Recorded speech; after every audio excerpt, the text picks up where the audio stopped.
बंधुवर संतों से कह रहे हैं साहेब कबीर छोड़ कबीर, हे संतों ऐसी भूल जगमाई जाते जीव मिथ्या में गए, सारे जीव झूठ में चले गए। क्या गए? सत्य जीवात्मा झूठ में चले गए, कल्पनाओं में चले गए, मन गढ़ंत में चले गए, मन की अवस्था में विलोम करने लगे, ना कि मन को समेटकर आत्मचेतना पर स्थिर करे, वो न कर पाए।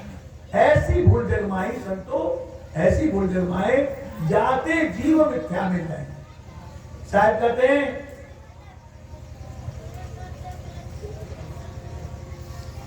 पहले भूले देव निरंजन झाई अभिमानी। देव निरंजन जिसका सूत्र सभी आत्माओं के साथ पड़ा हुआ है, उससे मनोरंजन ले रहा है, सारे आनंद निरंजन ले रहे हैं। आप सोचते हैं कि मुझे मजा मिल रहा है, मैं आनंद भोग रहा हूं, मजा भोग रहा हूं, प्रकृति का प्रिय आनंद से संतुष्ट हो रहा हूं, ऐसा सोचते हैं।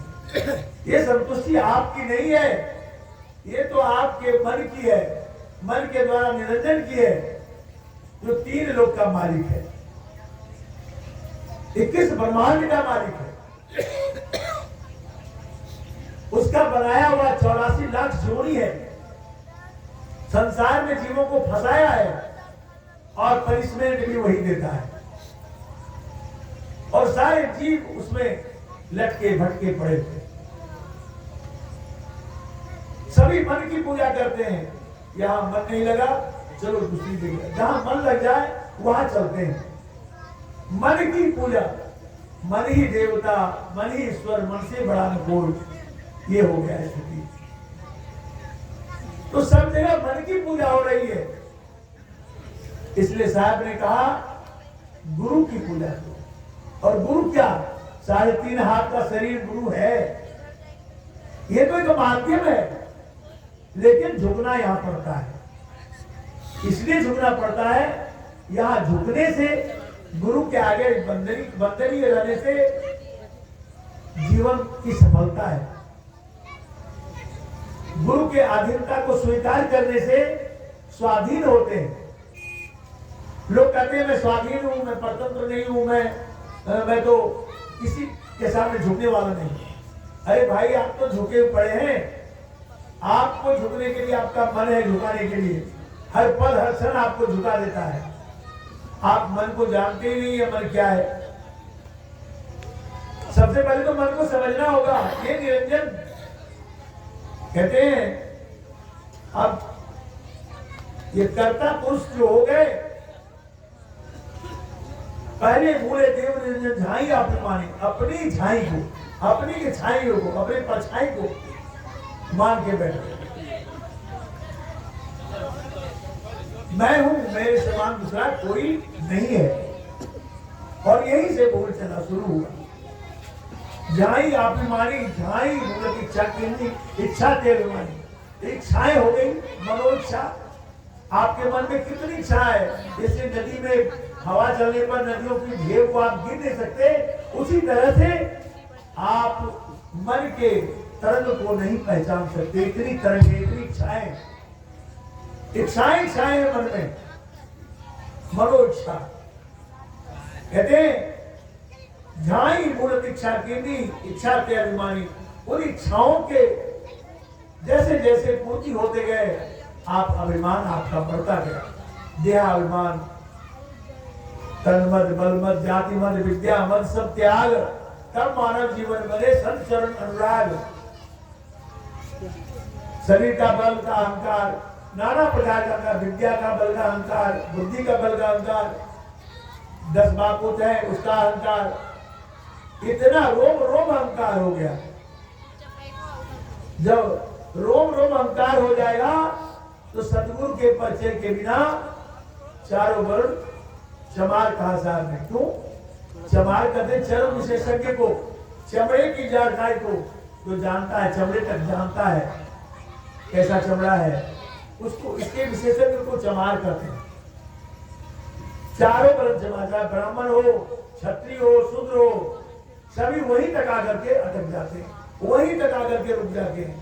आत्मा जो नहीं जाना चाहते, आत्मदर्शन नसीब नहीं होता। कहते अभिमानी करता हुए बैठा, नाना ग्रंथ चलाया, इतने ग्रंथ बना दिए मन की कल्पनाओं में, वेद किताब ये सभी बना दिया, पुराण रामायण गीता शास्त्र सभी मन के आधार पर सभी बन गए, कल्पनाओं में बने। इसलिए विचारक नहीं है, विचार नहीं करते, बुद्धि भी जड़ है। आप विचार भी करते हैं तो बुद्धि जड़ है, मन के पीछे है, लेकिन विचार मन के अनुकूल होता है। आपका विचार जो होता है अभी, आपका मन जो चाहता है, जिस पर लट्टू है, उसके अनुसार आपकी बुद्धि काम करती है। बुद्धि भी स्वतंत्र नहीं है, मन का गुलाम हो गया। लेकिन आत्मज्ञान जब सदगुरु से मिल जाता है, गुरु ज्ञान में विलोम करने लगते हैं, तो मन की शक्ति क्षय होती है और आत्मबल बढ़ता है, और धीरे धीरे आत्म प्रकाश में आपकी चेतना स्वयं को में स्थिर होने के लिए चलने लगती है। जब आप अपने आत्म स्वरूप में स्थित हो जाते हैं, अपना बोध हो जाता है, तब वहां पर शास्त्र का बोध कराया जाता है। शास्त्र कोई वाणी से कहने का विषय नहीं है, उसे तो एक संकेत इशारा है, वह इशारा गुरु समय पर बता देते हैं। लक्ष्य 84 भूलते कहिए, भूलते जग मिट माया। 84 लाख दुनिया बन गई, ये सभी भूल में तो बने। अगर जीवात्मा भूल में ना रहे, अपने स्वरूप में स्थित हो जाए, तो क्या होगा? अब वही भूल खा नहीं सकता उसको। जो वो आदि सोई भूला, अब सोई भूल ही खाया। जो शुरुआत में आया निरंजन, वही भूल गया, तो सारे संसार में भूल का मार्ग चल गया। उसके बाद तो सभी भूल में पड़ गए, भूले भूले फिरते हैं, भूले भूले फिरते हैं। ये मेरा, वो मेरा, ऐसे है, वैसे है, सारे नाना माया के जंजाल में फंसे हुए हैं, व्यामोह में फंसे हुए हैं। भूल मिटे गुरु मिले पारखी, पारख दे रखा है। पारख का अर्थ होता है पहचाने की शक्ति, परखने की शक्ति।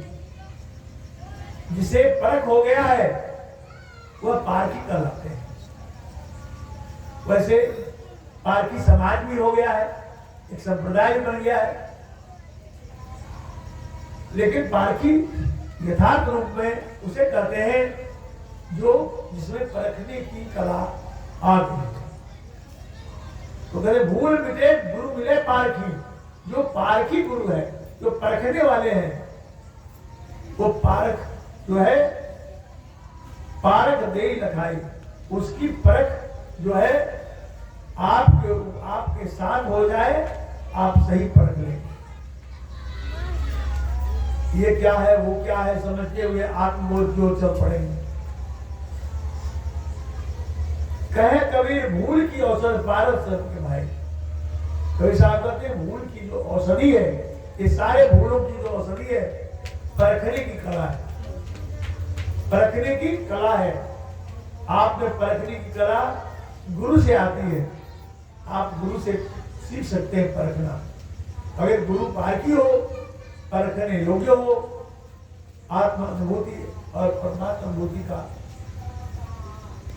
उसे ज्ञान हो, तो वह जो है आपको परखा सकते हैं, आपको समझा सकते हैं, बता सकते हैं।